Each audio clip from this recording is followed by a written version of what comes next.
안녕하십니까, 장승수 변호사입니다. 실제 재판 내를 통해 상속에 대해 알아보는 시간입니다. 이번 시간에는 기여분에 대해서 살펴볼까 합니다. 그리고 기여분과 유류분은 어떤 관계인지도 살펴보겠습니다. 특히 유류분 청구 소송에서는 변호사들조차도 기여분을 주장해야 되나 말아야 되나 고민할 때가 많이 있습니다. 그만큼 헷갈리는 부분이기도 합니다. 그래서 오늘 보실 재판례는 일단 아주 간단한 사건을 골랐습니다. 사건 자체는 아주 간단하지만 간단한 사건을 시작으로 해서 조금씩 깊이 들어가 볼 예정이니 끝까지 보시면 기여분이 뭔지, 기여분과 상속재산 분할, 그리고 기여분과 유류분은 어떤 관계인지를 아실 수 있을 겁니다. 자, 그럼 시작해 보도록 하겠습니다.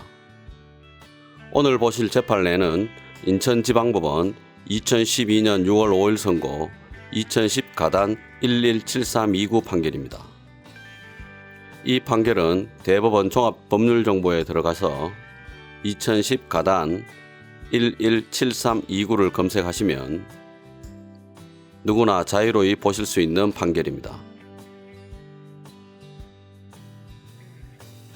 먼저 이 사건의 사실관계를 살펴보도록 하겠습니다. 고인이 사망할 당시 배우자는 없었습니다. 그리고 고인은 5명의 자녀를 두었습니다. 그리고 고인이 사망하기 전에 고인은 아들 1에게 1억 6천만 원을 증여하였습니다.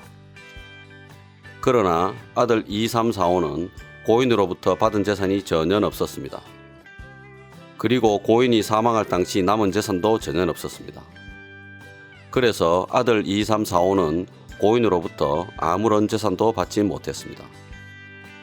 그러자 아들 2, 3, 4, 5가 아들 1을 피고로 하여 유류분 반환 청구 소송을 한 것입니다. 유류분이란 우리 민법에서 상속인들에게 인정한 최소한의 몫입니다. 유류분에 대해서는 재판 내를 통해 본 상속 두 번째 시간 유언과 유류분 편에 자세히 설명이 되어 있으니 그 영상을 보시면 유류분이 뭔지는 이해하실 수 있을 겁니다. 먼저 제가 만든 상속분 유류분 계산 프로그램에 접속해서 자녀들의 유류분과 아들 1을 제외한 나머지 자녀들의 유류분 부족액이 얼마인지를 계산해 보도록 하겠습니다. 저는 크롬을 열고 주소창에 thebls.kr을 입력해서 먼저 저희 사무실 홈페이지로 이동하겠습니다. 그리고 여기 아래에 있는 상속분 유류분 계산 프로그램을 클릭해서 저희 프로그램에 접속하도록 하겠습니다. 먼저 상속인을 확정하고 법정 상속분 계산 결과를 보겠습니다. 배우자는 없었으니 아니오를 클릭하고 자녀는 5명이 있었으니 예를 클릭한 뒤 아들 5명을 입력하겠습니다. 부모, 조부모, 외조부모는 모두 없음을 클릭하고 법정 상속분 계산하기 버튼을 클릭하면 아들 1, 2, 3, 4, 5가 상속인이고 법정 상속분은 각각 20%라는 계산 결과가 나옵니다. 이어서 상속분 유류분 계산하기 버튼을 클릭하고 자료 입력을 해보겠습니다.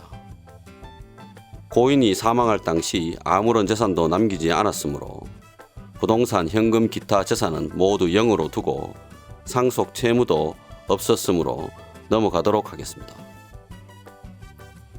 그 다음 상속인들의 특별 수익, 그중 생전증여.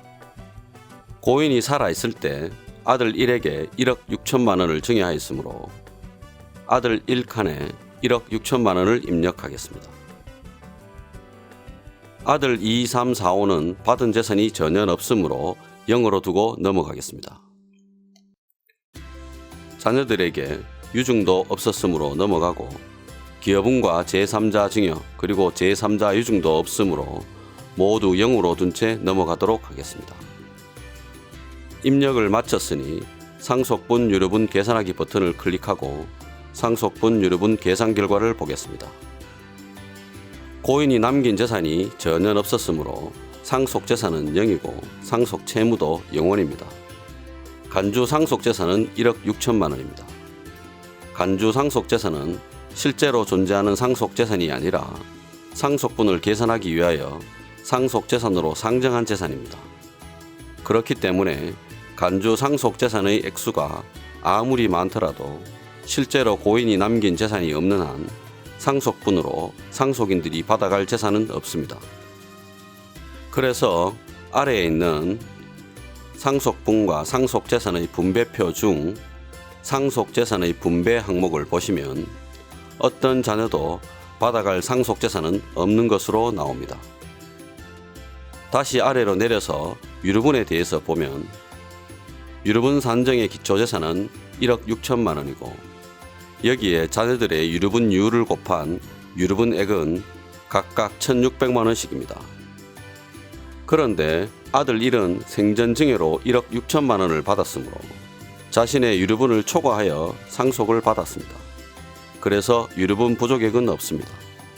그러나 다른 자녀들은 고인으로부터 아무런 재산도 받은 것이 없기 때문에 유류분 1,600만 원이 고스란히 유류분 부족액으로 남았습니다.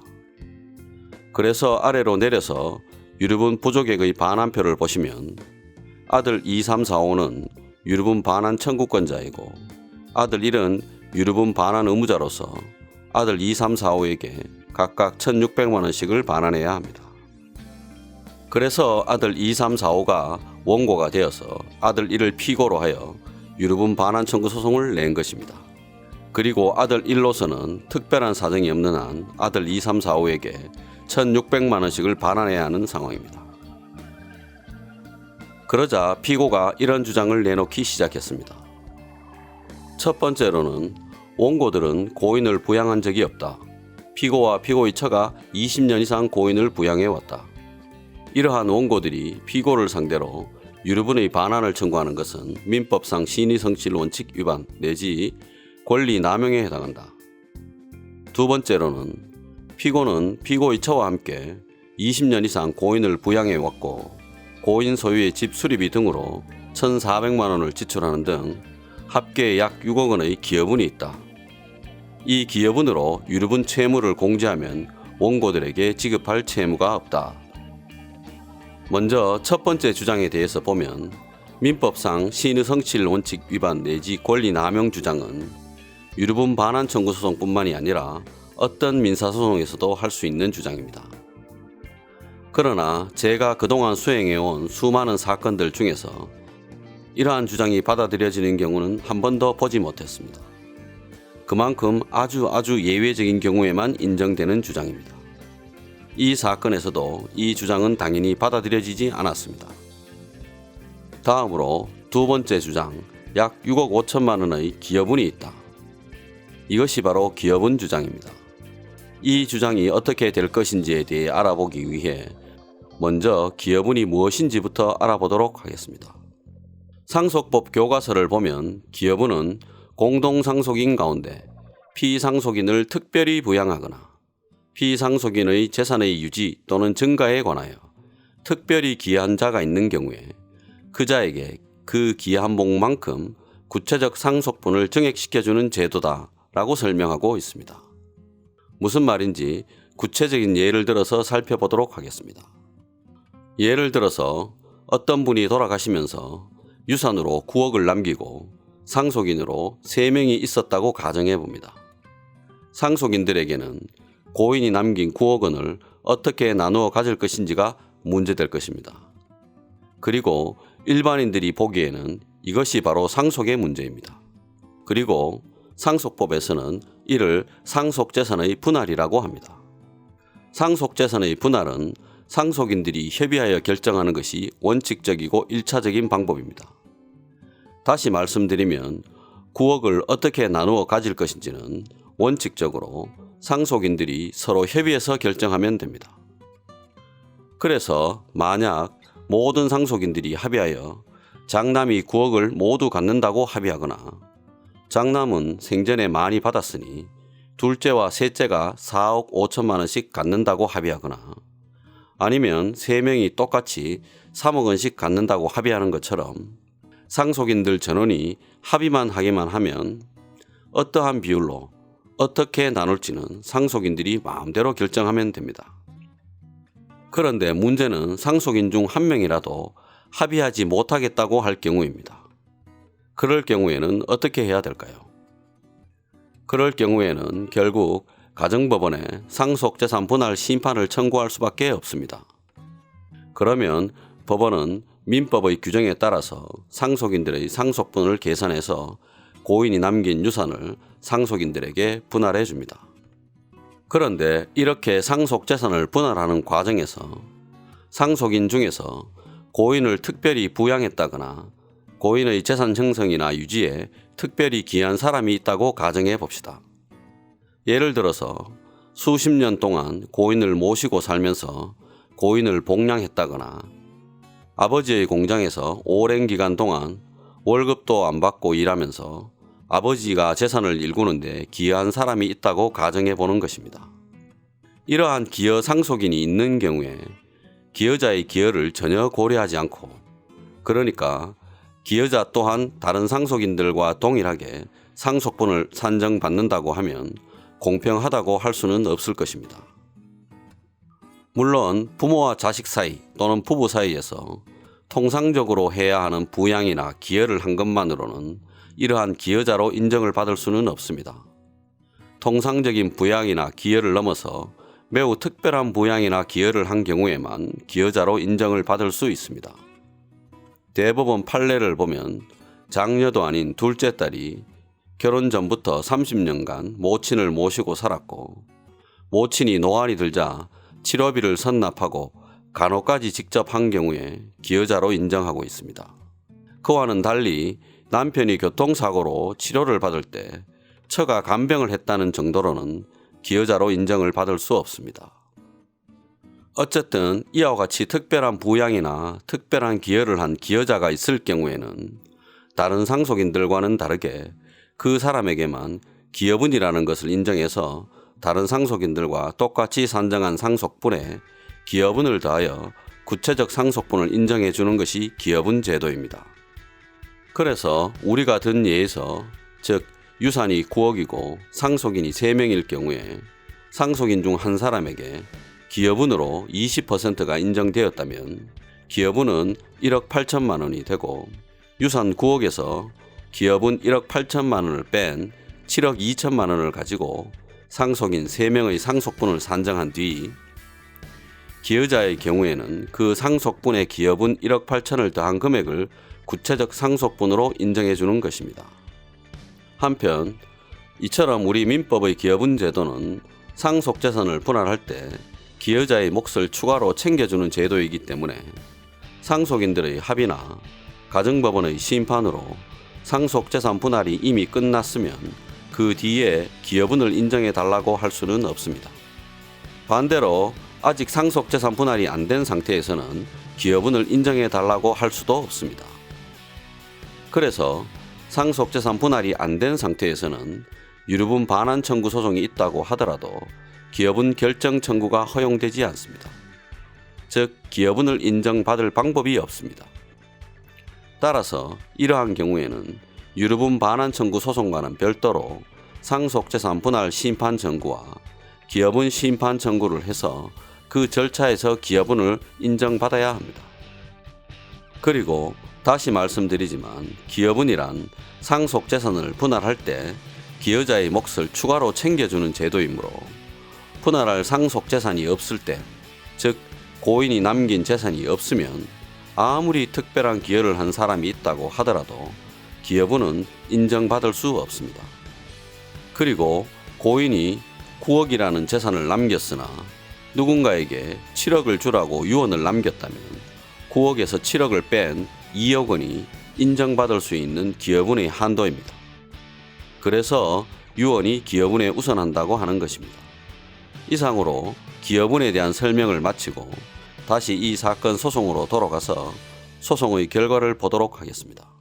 이 사건은 고인의 생전에 고인으로부터 1억 6천만 원을 증여받은 아들 1에 대해서 아들 2, 3, 4, 5가 원고가 되어 유류분 반환 청구 소송을 한 사건입니다.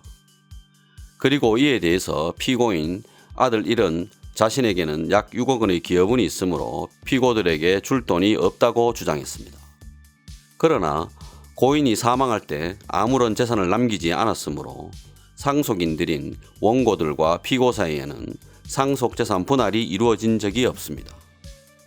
그리고 앞서 보신 것처럼 아직 상속재산 분할이 안 된 상태에서는 기여분을 인정해 달라고 할 수 없습니다. 또한 상속재산 분할이 안 된 상태에서는 유류분 반환 청구 소송이 있다고 하더라도 기여분 결정 청구도 허용되지 않습니다. 그에 따라 피고의 기여분이 결정될 수 없었고, 따라서 피고의 기여분 공제 주장도 배척되었습니다.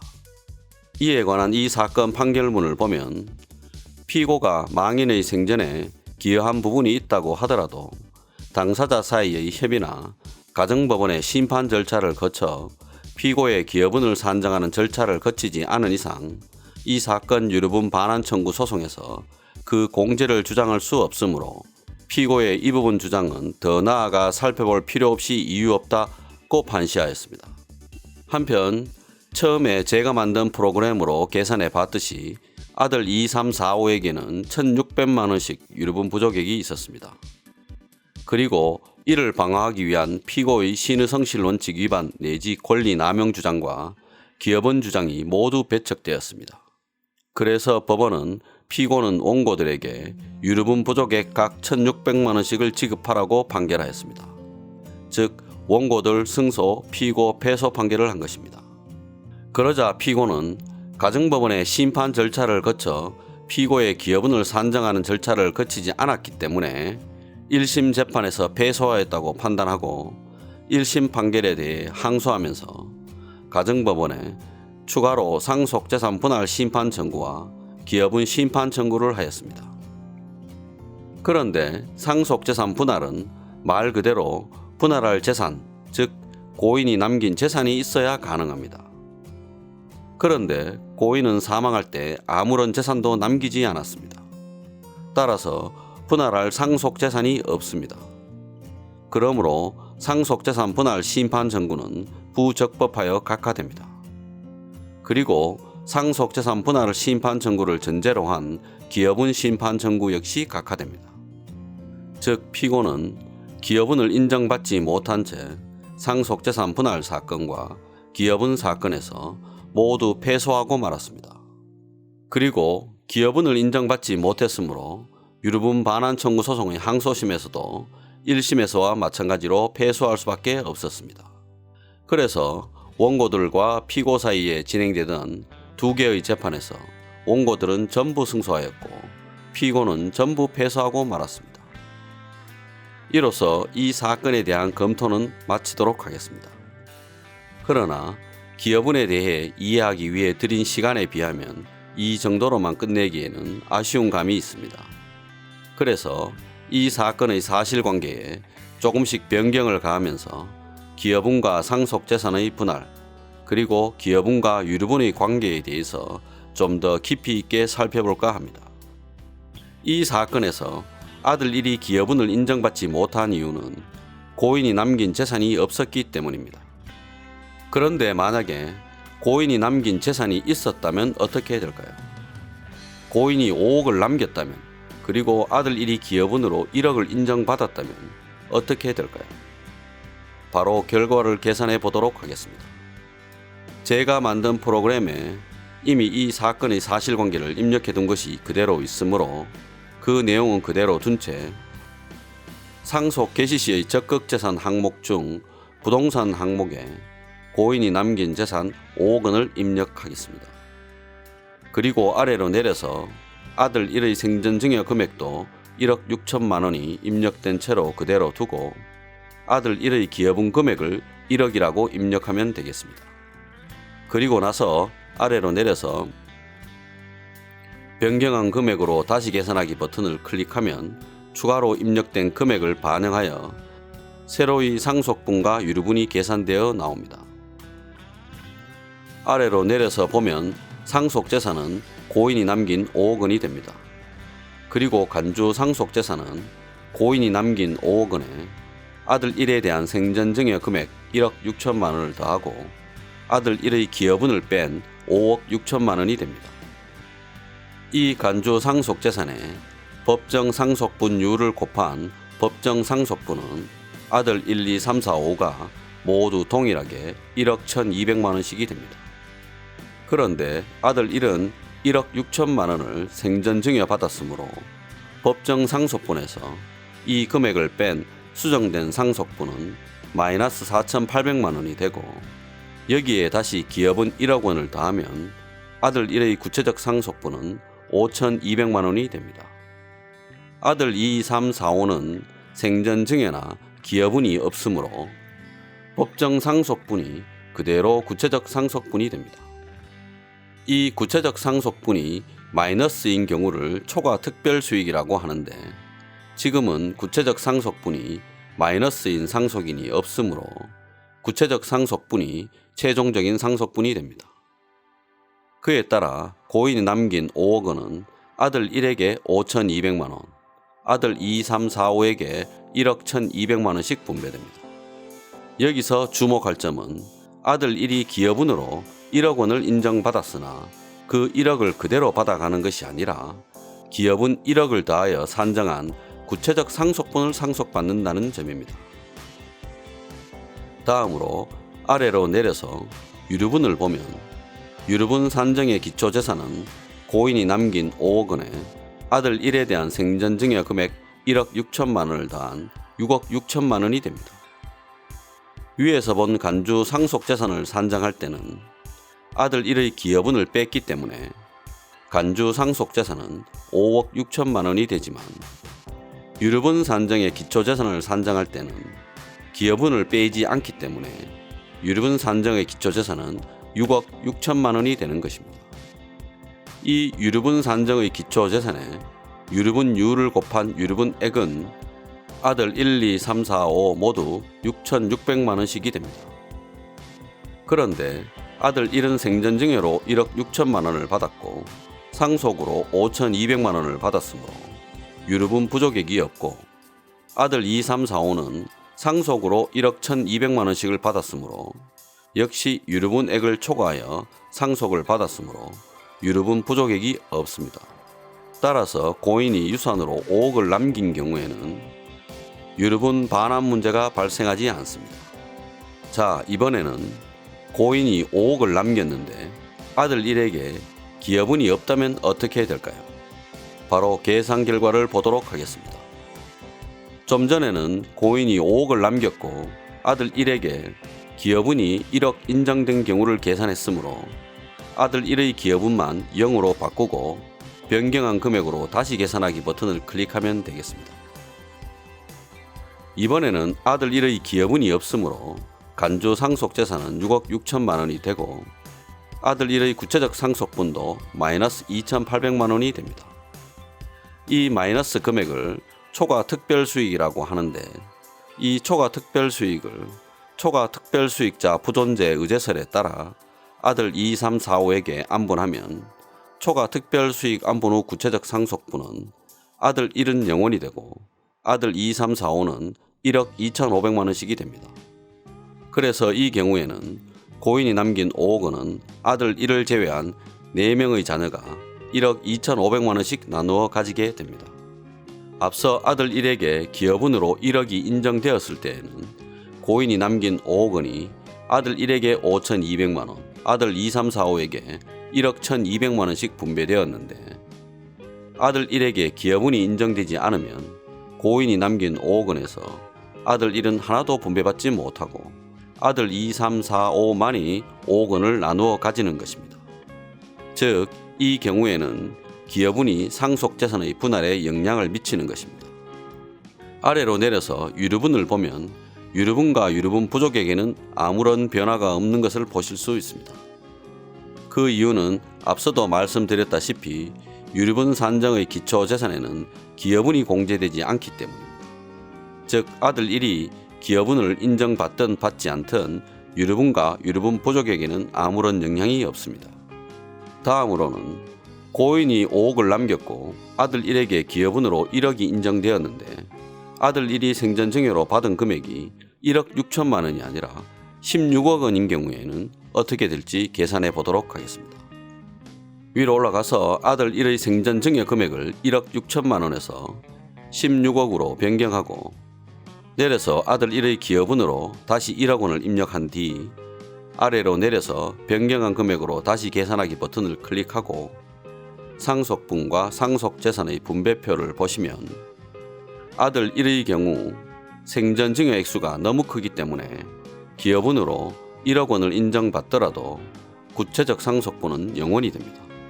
즉 아들 1은 기여분으로 1억을 인정받더라도 고인이 남긴 상속재산에서 한 푼도 가지고 올 수 없습니다. 고인이 남긴 5억 원은 아들 2, 3, 4, 5가 1억 2,500만 원씩 나누어 가지게 됩니다.